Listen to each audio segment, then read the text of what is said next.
Few things are funnier than normies getting shocked at what they voted for. Tonight I'm buying a £4.50 steak, sold in a Perspex box protected by GPS. Tom lives in London and supports mass migration. I mean, if we're going to take 20,000 refugees, surely we should take them now. Tom routinely tweets photos of farmers' fields, insisting they should be filled with tower blocks full of Bomalians. Well, Tom, you get what you voted for, but strangely in the area of England where I live, products don't have to be locked in boxes and tracked by satellites. In fact, they're openly left outside farmhouses to be taken in return for placing cash in an honesty box. High trust society, low trust society. Funny that, isn't it? I wonder what explains the difference. Authoritarianism, liberalism. London is a class city with an unrivaled vibrancy. It's as safe as anywhere in the UK. Literally one Google search proves otherwise. Do you really think that? I mean, I've been in this city 25 years now. I wander around. I love it. It's a sort of vibrant, joyful place. I mean, do you really think it's a more scary place to be than it was 20 years ago? If by vibrant and joyful you mean basically every type of violent crime increasing over the last 25 years, then yeah, really vibrant and joyful. Vibrant, joyful place. The vibrant and joyful experience of seeing shoplifting offences soar by 54% in a single year, thanks to a 3-time elected mayor who's now lobbying for police to ignore crimes. You need to stop. Yeah, I'm going with it. No, so go then. No, you need to stop. Please, you need to stop. You get what you voted for. Not even the sandwiches are safe. Back on. Take what? Take the whole fridge. Come on, take the whole fridge. You're filmed, you know that? But the sunscreen is. What do you think you're fucking doing?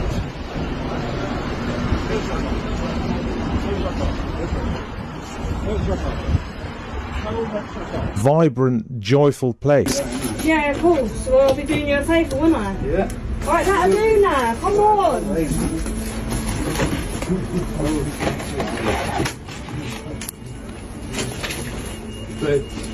Although everyone seems to be behaving themselves here.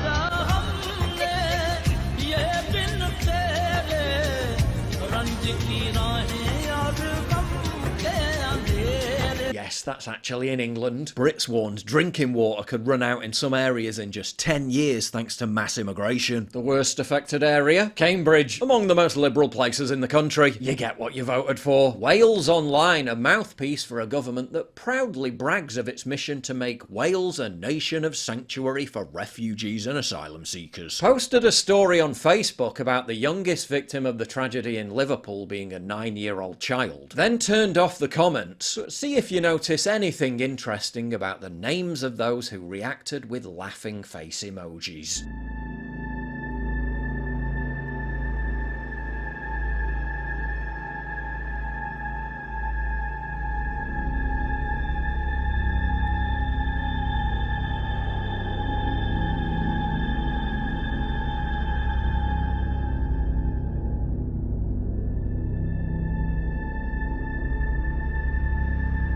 You get what you voted for. The Manchester Evening News published a series of articles written by pro-diversity leftists expressing their utter bewilderment about how Piccadilly Gardens went from looking like this in an L.S. Lowry painting from the 50s to what it is today, a litter-strewn sinkhole of open-air drug use, antisocial behaviour and violent crime.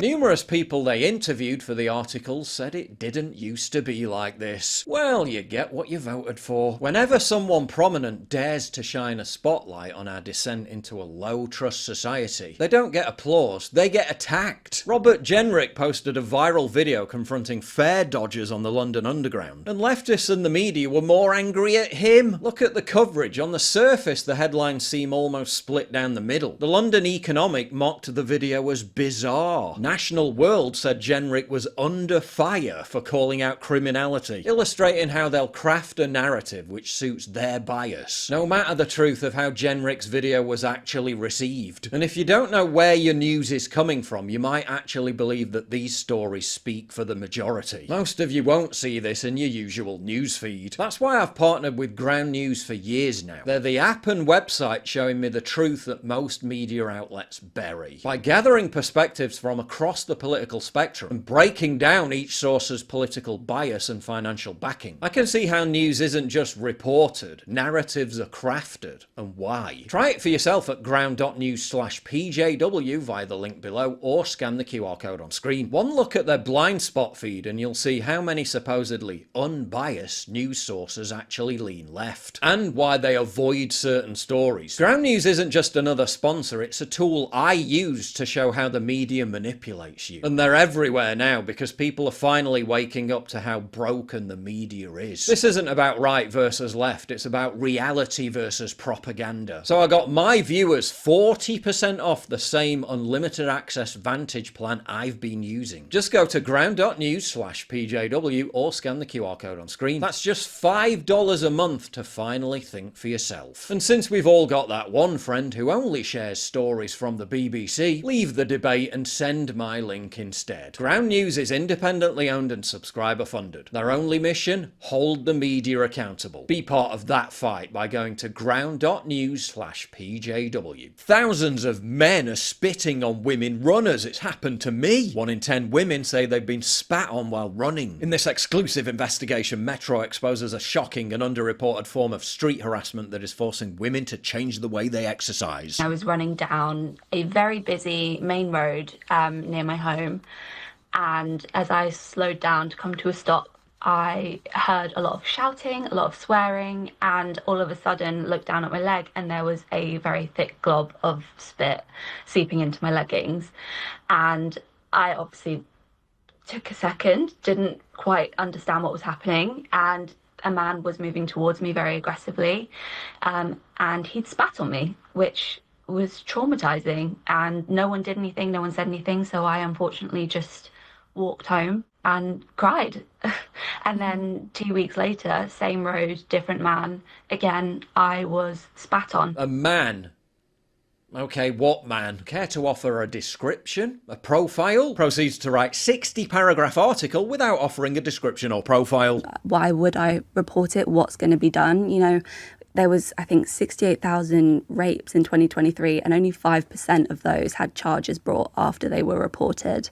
So if you're a woman and you get spat on and you see stats like that, you think, well, if only 5% of those are being charged, no one's ever going to take me seriously. Foreigners 3 times as likely to be arrested for sex offences as British citizens. Same woman wrote an entire article about the dangers of toxic masculinity being the fault of alpha males like Trump and Farage, while virtue signalling about racism being bad. You get what you voted for. Meanwhile, white girl visits India.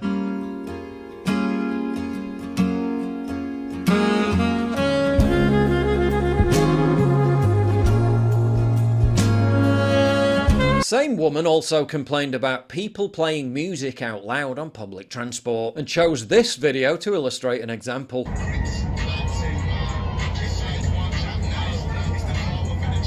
And this one.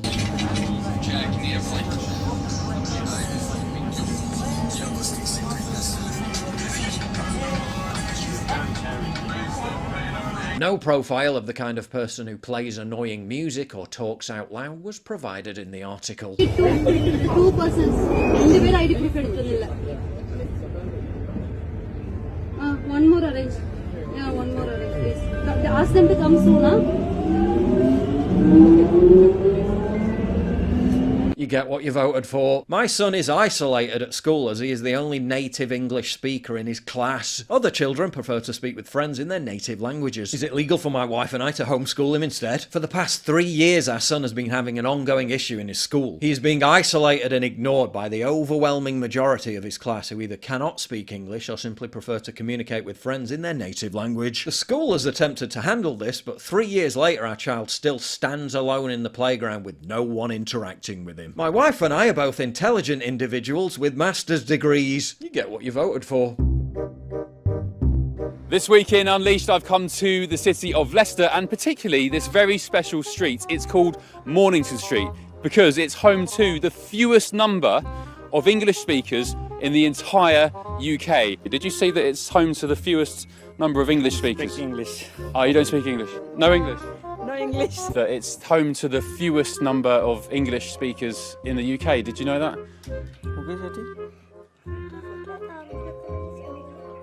Did you live on the street? Yeah. Did What you? I can't speak English. Sorry? Don't speak English? Yeah. Okay. You speak English? No. No. Okay. Sorry to bother you. Ben from GB News. Have you got two seconds? You speak English? No. Okay. Thank you. That's in Leicester, which went from being 98% white in 1961 to just 40% white in 2021. And since 1961 has overwhelmingly elected left-wing pro-mass migration parties. They got what they voted for. If you value what I do and you want to help support me, please visit pauljosephwatson.locals.com and either pledge a one-time donation or subscribe to join my community, get early access videos, and message me directly. And exclusive live streams coming soon too. Promise. Check out the Locals link down in the description. And don't forget to take a look at the brand new website modernity.news. That's where you'll find all my content, including exclusive articles. That's modernity.news.